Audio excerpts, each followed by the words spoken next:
lingkungan saya. Selain itu, saya memiliki rasa empati yang tinggi dan saya ingin memberi kasih sayang kepada lansia di Jepang. Selain itu, saya juga lebih menyukai orang-orang yang lebih dewasa dari saya dan saya ingin bertukar dengan lansia di Jepang nanti saat saya bekerja di sana.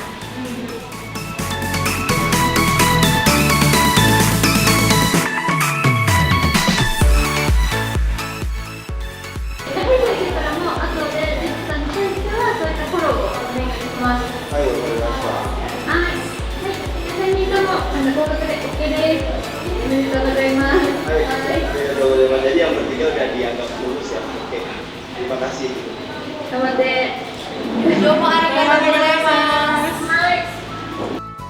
Saya mengapresiasi program ini dan saya sangat berterima kasih ada suatu kegembiraan dan kebahagiaan serta kebanggaan Astamita mewakili KCD 4 ditunjuk sebagai sekolah yang bisa bekerja sama sehingga nanti siswa-siswinya bisa dikirim ke Jepang sebagai tenaga caregiver untuk perawatan lansia itu, dan ini tentunya sesuai dengan apa yang diharapkan oleh program pemerintah bahwasannya kita di sini mendidik anak-anak SMK adalah anak-anak yang siap bekerja. Oleh karena itu, dengan adanya program ini, kami sangat mendukung sekali. Ya. Kemudian pemetaan di Kacamata sendiri, Bapak, untuk SMK ini apakah dunia kerja sudah mereka kuasai atau berapa persen yang bisa masuk dunia kerja dengan siap pakai? Ya, ternyata untuk siap ke dunia kerja perlu persiapan yang panjang. Oleh karena itu, kami membuka diri dengan dunia usaha untuk bekerja sama dengan kami. Mari kita didik anak-anak ini mulai dari penyusunan kurikulum, kita libatkan dunia kerja, dengan pendidikan kita libatkan dunia kerja, sampai nanti selesai dunia kerja itu bisa menikmati kita bersama-sama. Dunia kerja bisa menikmati siswa yang siap bekerja, sedangkan kami dari lembaga pendidikan merasa puas karena bisa mengantarkan anak-anak itu ke dunia kerja. Saat ini sudah PTM terbatas atau masih PJJ PTM, Bapak? Saat ini kita masih PJJ, ada yang sudah ada PTM itu kita bagi, ada yang terbatas, ada yang masih simulasi. Kebetulan Astamita ini merupakan sekolah pelaksana PTM yang terbatas.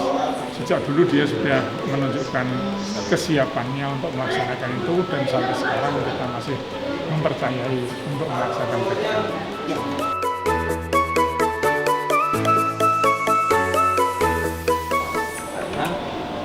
Pangsa pasarnya di sana untuk tenaga kerja, wah, terutama untuk karena kami juga punya jurusan keperawatan yang kami juga tahu kalau di sana kebutuhan lansianya juga tinggi untuk perawatan lansia.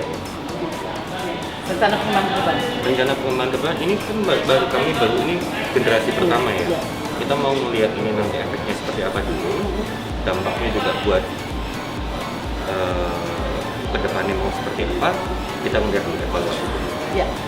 Setelah evaluasi mungkin SMK bisa ada jurusan lagi sesuai dengan pangsa pasar? Ya, nanti akan menuju ke sana, tapi kita harus melihat data-data yang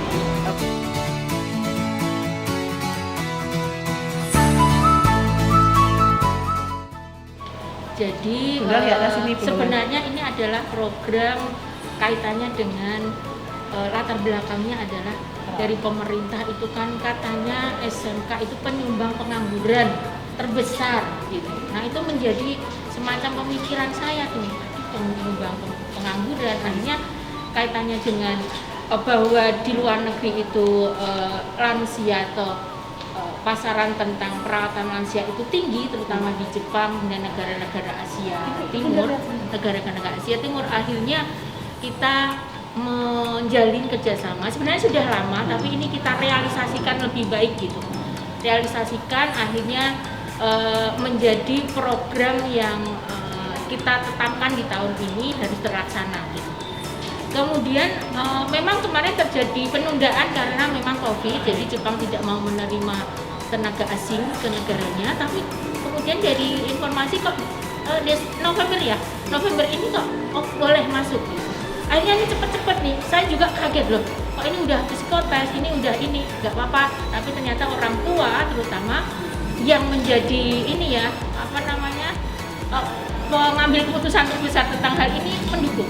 Jadi akhirnya sekolah maju terus tentang ini, akhirnya anak-anak juga berminat sekali, orang tua mendukung, jalanlah program ini. Akhirnya kita mengikuti proses itu sampai sekarang. Gitu. Kemudian di luar program keperawatan, bagaimana pangsa kerja dari SMK Astramita sendiri? Nah, keperawatan adalah salah satu jurusan yang ada di Astramita. Jadi ada 3 jurusan lainnya, yaitu farmasi, kemudian OTKP, dan satu lagi TKJ. Ini kita juga sudah sinkronisasi tuh Bu di situ. Jadi untuk farmasi ini kita juga sudah sinkronisasi dengan PT yang ada di Semarang, yang mereka bekerja sama dengan perusahaan di Jakarta. Jadi butuh tenaga kerja, kemudian didiklat di situ, kemudian tidak ada biaya karena biayanya ditanggung oleh PT tersebut. Jadi kalau lulus nanti langsung penempatan. Itu jadi sudah ada kesempatan untuk anak lulus bekerja. Gitu. Kemudian yang berikutnya OTKP ini kita baru menjalin kerjasama juga terkait dengan itu anak nanti bisa memiliki keterampilan lebih dan siap di dunia kerja. Kemudian yang untuk TKJ ini kita juga kerjasama dengan terutama terkait dengan jaringan.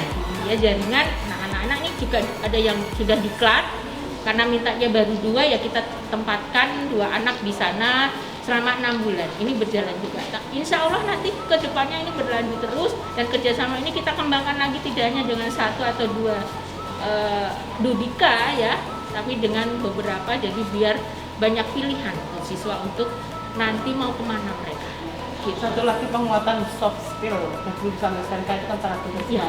Bagaimana untuk gambaran di lulusan di SMK selanjutnya? Ya, soft skill memang penting karena pinter dan seterusnya bukan menjadi jaminan mereka juga bisa memberikan kontribusi baik kepada perusahaan ya. Nah ini soft skill ini kita juga tekankan. Kemarin kita juga sudah mendatangkan guru tamu terkait dengan itu bagaimana mereka harus berkomunikasi. Jadi kita ambil tema communication skill, termasuk bagaimana mereka bersikap, kemudian bagaimana menempatkan diri atau beradaptasi ya di dunia kerja.